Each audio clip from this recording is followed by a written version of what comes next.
No, dámy a páni, máme tu prvý deň po 11 dňoch voľna. Takto som si tu pekne dneska ozdobil. Ale to nie je všetko, čo som vám chcel ukázať. Ukážem vám ten svoj slávny bordel. Samozrejme, furt čo všetko náleží. Tu sú cigarety, koláčiky, nákupy, Twix, voda, no proste klasika, hej.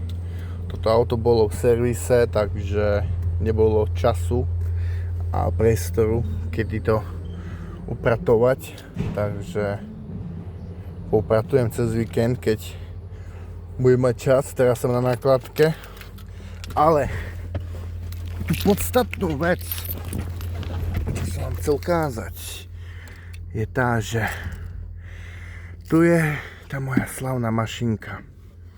Hej. Momentálne je nabitá na 99%, odber chladničky má 34 W cca, skáče to plus minus na nejakých 50 až 48 hodín, že tá mašinka potiahne tú moju chladničku. S tým, že sú tu zásuvky na 220 V, USB-čkové zásuvky, takže aj telefón nabije človek.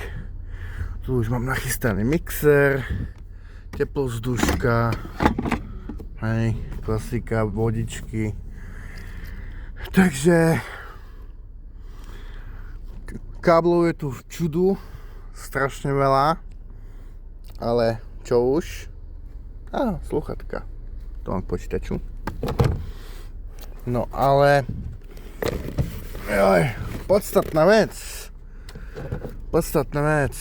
že som to otestoval cez víkend, keď som bol na východnom Slovensku, a musím vám povedať, ľudia, to je tak šikovná vec a má to 1484 Wh, takže 1,4 kW,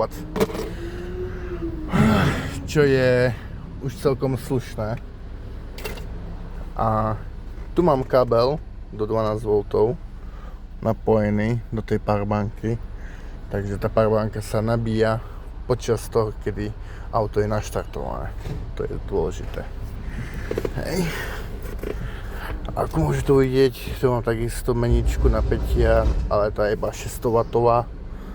To používam iba zriedkavo, keď proste nabíjam napríklad holiaci strojček alebo telefón, keď chcem rýchlo nabiť cez rýchlo nabíjačku.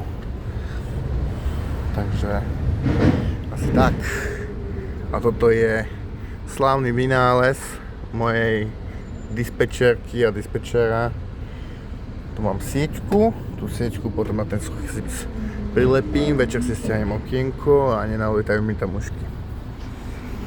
Takže končím sa s vami. Ako vidíte, som strašne celý upotený, ani mi pot teče do očí a katastrofa. Takže čaute a vidíme sa zajtra, keď budeme natáčať pokračovanie deň číslo 2.